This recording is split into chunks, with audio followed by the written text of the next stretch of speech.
Solitude has a distinct, heavy texture that you only begin to notice when the rest of the world goes completely dark.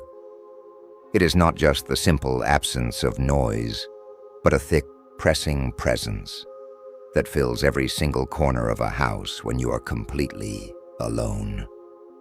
I lived in a small, isolated home on the absolute edge of town, where the yellow streetlights abruptly ended and the sprawling dark woods officially began. My life was defined by a quiet, highly predictable routine that usually brought me a deep, comforting sense of security. I worked from home, spent my evenings reading thick books, and genuinely cherished the profound silence that surrounded my property. But there are specific nights when that thick silence stops feeling like a safe sanctuary and starts feeling exactly like a locked cage. It was a late Tuesday evening, and the cold air outside felt unnaturally still, almost paralyzed, as if the entire world was collectively holding its breath in anticipation of something dreadful. I had been sitting perfectly still at my heavy wooden desk until 3 in the morning, completely lost in the monotonous pale blue glow of my computer monitor. The rest of the house was plunged into a deep, velvety darkness, and the only sound was the distant, rhythmic ticking of the metal heater slowly cooling down in the far corner of the room. I finally stood up, my tired muscles aching deeply, intending to walk blindly to the dark kitchen for a simple glass of water before heading to bed. I had just reached the entrance of the long hallway when I heard it. It was not a normal knock, not initially. It was a very soft, highly rhythmic scratching sound, exactly like dull fingernails dragging gently and deliberately across the heavy wood of my front door. I stopped dead in my tracks, my heart instantly skipping a heavy beat inside my chest. I stood perfectly still in the dark hallway, holding my breath, straining my ears, completely waiting for the bizarre sound to repeat itself. My tired mind immediately jumped to the most logical, comforting conclusions it could find. It could easily be a stray cat, or perhaps a broken branch from the old oak tree brushing against the side of the house in the night wind. But the night was completely, dead calm. There was absolutely no wind blowing through the trees. The slow scratching returned, and this time it was followed by 3 slow, deliberate, and incredibly heavy knocks. The deep sound resonated through the floorboards of the entire house, feeling entirely too loud and aggressive for such a late hour. My breath hitched painfully in my throat as I walked slowly toward the entryway, my bare feet moving entirely silently over the freezing cold hardwood floor. I absolutely did not turn on the hall lights. I did not want to reveal my physical presence to whoever or whatever was standing patiently on the other side of the wood. I crept up directly to the heavy front door, my chest tightening violently, with an overwhelming, deeply irrational sense of pure dread that I could not logically explain. I placed my right eye firmly against the cold metal of the small peephole and peered out into the thick darkness. In the narrow, slightly distorted fisheye view of the glass peephole, I clearly saw 2 figures standing completely still on my wooden porch. They were teenagers, or at least they physically appeared to be young teenagers. They both wore oversized, dark hooded sweatshirts pulled incredibly low over their heads, their facial features completely obscured by the deep artificial shadows cast by the flickering porch light above them. They stood remarkably, terrifyingly still, far too still for normal human beings, especially considering the freezing temperature of the autumn night. My mouth went entirely dry, and a heavy cold wave of physical nausea rolled slowly over my stomach. Something about their physical posture felt profoundly, deeply wrong on a primal level. They were not leaning against the railing or shifting their weight from one foot to the other like normal kids. They were standing exactly like forgotten statues, their pale arms hanging perfectly straight down at their sides, completely motionless. I felt a massive spike of cold adrenaline course through my veins as I realized they were not looking around the yard. They were not checking the driveway for a car. They were staring directly and intensely at the center of my door. I pulled my face back from the peephole, my hands trembling completely uncontrollably. I knew with a terrifying, absolute biological certainty that I should not open that door. I should not acknowledge them in any way. But then, a voice drifted smoothly through the thick wood of the door. It was entirely flat, monotone, and completely devoid of any normal human emotion or inflection, sounding exactly like a cheap recording played at the wrong speed. "Please," the voice said softly, "we just need to use your phone. We are very lost, and our parents are deeply worried about us." I stood perfectly frozen on the other side of the heavy door, entirely paralyzed by a cold, numbing fear that gripped my spine. I had absolutely no idea how to respond to this absurd request. I tried desperately to find my voice, but it was caught painfully in my dry throat. I stood there in the absolute dark, listening intently to the heavy silence that followed their strange request. They did not shift. They did not shuffle their shoes on the wood. They just stood there in the freezing air, waiting patiently for me to succumb to the basic social pressure of helping a lost stranger. I finally managed to speak, though my own voice sounded incredibly thin, strained, and terrified. "I cannot open the door right now," I said clearly. "I'm not comfortable with this. Please go away and find another house." I fully expected them to argue with me, to get angry, or perhaps to simply walk away frustrated into the night. But the response I received was infinitely worse than anger. The exact same voice returned, completely identical in tone, volume, and pitch, lacking any microscopic hint of frustration, disappointment, or urgency. "We cannot go anywhere else," the flat voice repeated smoothly. "We just need to come inside your house and use your phone right now." My stomach churned violently. The exact repetition felt like a slow mechanical drill, boring deeply into my fragile mind. I walked slowly backward toward the dark living room, desperately trying to put physical distance between myself and the front door. But the heavy sound of them standing there, perfectly silent and expectant, felt exactly like a massive physical weight pressing against the thin walls of my home. Terrifying minutes stretched agonizingly into a full hour, and they remained firmly planted on the porch. The sheer impossible audacity of their patience was deeply horrifying.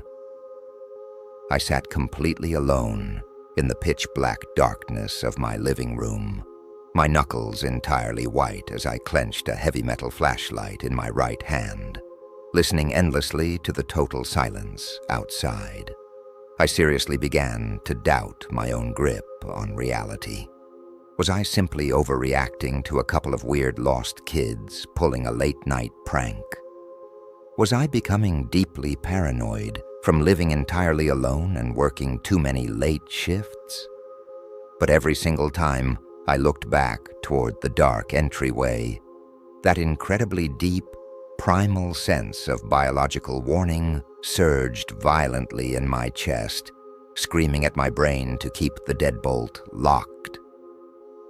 I finally decided to check on them one more time, desperately thinking perhaps they had finally realized I would never open up and had simply wandered away. I crept slowly toward the door again, my heart hammering against my ribs exactly like a trapped bird, desperately fighting to escape. I did not dare to use the peephole this time, terrified of what I might see looking back at me. I simply pressed my ear completely flat against the cold painted wood of the door. The silence on the other side, was absolute and heavy. There was absolutely no sound of human breathing. There was no rustling of cotton clothes. It was exactly as if they had simply stopped existing entirely in the physical world. I held my breath tightly, waiting, praying to hear them walking away down the gravel driveway. Suddenly, a very soft, highly deliberate tap came directly from the wood of the door, located right at the exact level of my head. It startled me so violently that I nearly dropped the heavy metal flashlight onto the floor. "Let us in," the flat voice came again, vibrating straight through the wood directly into my ear. "It is very cold out here in the dark, and we just need to come inside your house." The request was structurally simple, yet it sent a massive jolt of pure terror straight through my entire nervous system that made my skin physically crawl. Why were they not leaving my property? Why were they so intensely, unnaturally insistent on actually coming into my home instead of just asking me to make the call for them? I felt a sudden, sharp, and terrifying realization that they were absolutely not waiting for me to help them. They were waiting specifically for me to invite them in. It felt like a bizarre rule, an ancient, dark requirement that I could not fully understand, but I deeply knew I could not break it under any circumstances. I backed away slowly into the hall, my wide eyes locked firmly on the brass door handle. I watched in pure horror as the locked handle slowly, almost imperceptibly, began to turn on its own. It rattled softly, then stopped completely. Then it rattled again with slightly more calculated force. The intruder was methodically testing the deadbolt, gently but firmly, over and over again, in a very slow, highly rhythmic cadence that perfectly mirrored the horrible scratching from earlier. The mechanical rattling of the locked handle continued for what felt like an absolute eternity. I was trembling so violently that my teeth were actually chattering loudly in the quiet house. I felt completely, utterly trapped inside my own home, a helpless prisoner of this bizarre, terrifying late-night standoff. I desperately needed to see them clearly. I needed to know once and for all if they were actually human beings. I moved very slowly into the living room, heading toward the large front window, which was located just adjacent to the front porch. I reached out with a violently shaking hand and pulled the thick fabric curtain back just a fraction of an inch. I peered carefully through the cold glass. The wooden porch was bathed in the harsh, flickering, sickly yellow light of the street lamp at the very end of my dead road. The two hooded teenagers were standing much closer to the large window now, their pale faces tilted directly toward the glass, acting as if they knew exactly where I was hiding in the dark. My heart completely stopped. My warm blood instantly turned to freezing ice inside my veins. Even from this distance, looking directly through the thick double-paned glass, I could finally see their eyes clearly.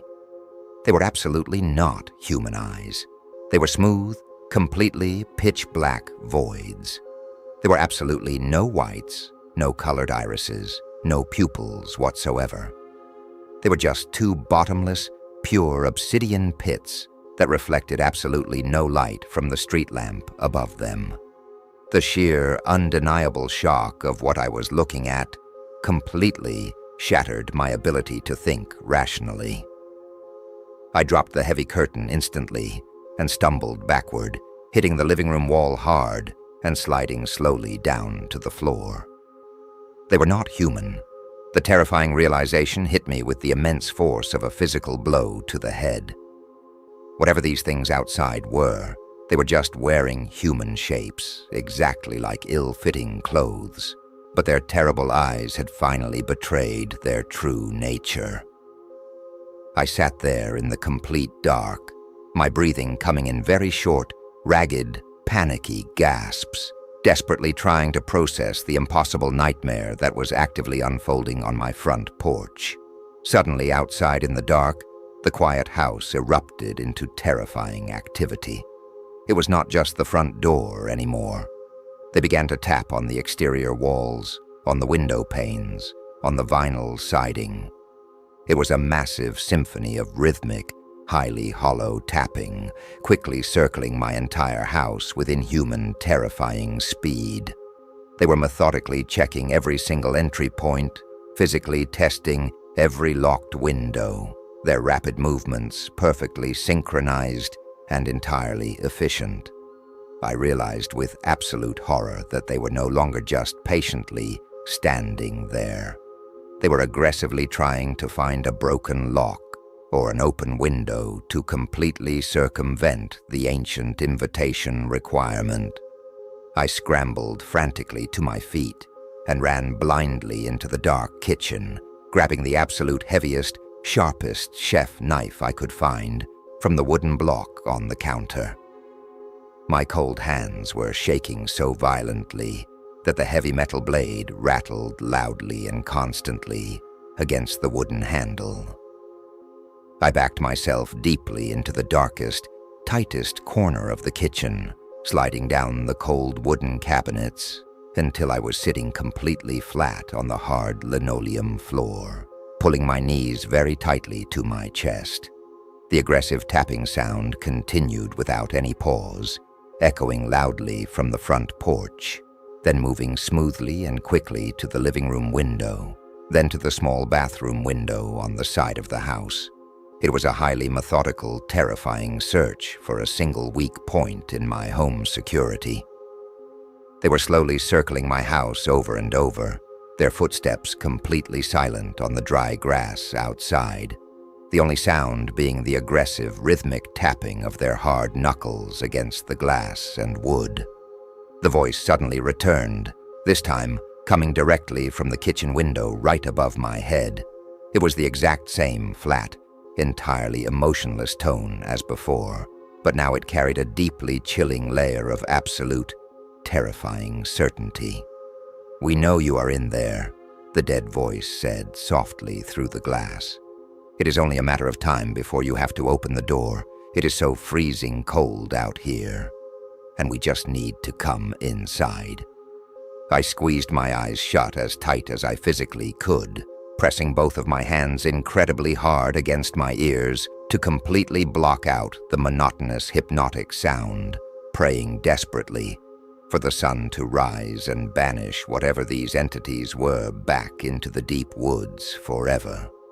The intense, unrelenting psychological torture continued for several more hours that genuinely felt like decades of my life. The relentless tapping on the glass, the highly unnatural silence between the knocks, and the constant, monotonous verbal requests to be invited inside slowly and methodically chipped away at the very edges of my sanity. I remained fully huddled in the dark corner of my kitchen, gripping the knife handle until my knuckles turned completely white, entirely paralyzed by the deeply ingrained fear of the pitch-black, lightless eyes I had seen clearly through the living room glass. Eventually, the extremely heavy, oppressive atmosphere in the house began to slowly lift, ever so slightly. The tapping finally stopped completely. The silence that quickly followed was entirely different from the terrifying heavy stillness of the deep night. It felt much lighter, significantly less suffocating and far more natural. I slowly lowered my shaking hands from my aching ears and listened intently to the quiet house. Through the small gap in the kitchen curtains, I saw the very first, faint gray light of the early morning dawn, beginning to bleed slowly into the dark sky over the distant tree line. I waited another full, agonizing hour, my body completely aching and entirely exhausted from the massive adrenaline drop, before I finally found the courage to stand up and walk to the front window. I pulled the curtain back, my heart pounding a final heavy beat against my ribs. The wooden porch was entirely empty. The quiet street was peacefully bathed in the pale, cold morning light. There were absolutely no footprints on the frosted grass, no scratch marks on the heavy wooden door, absolutely no physical evidence that they had ever been there at all. But I deeply knew the absolute truth of what I had experienced. I survived that terrifying night only because I fiercely refused to grant them verbal permission to cross my threshold. I put my house on the market the very next day and moved into a highly secure modern high-rise apartment right in the busy center of the city. Yet to this very day, whenever I am entirely alone in my apartment and the night grows completely quiet, I still catch myself staring blankly at the locked front door, deeply terrified that I will suddenly hear that soft, rhythmic scratching, followed closely by the flat, emotionless voice begging me to let them inside.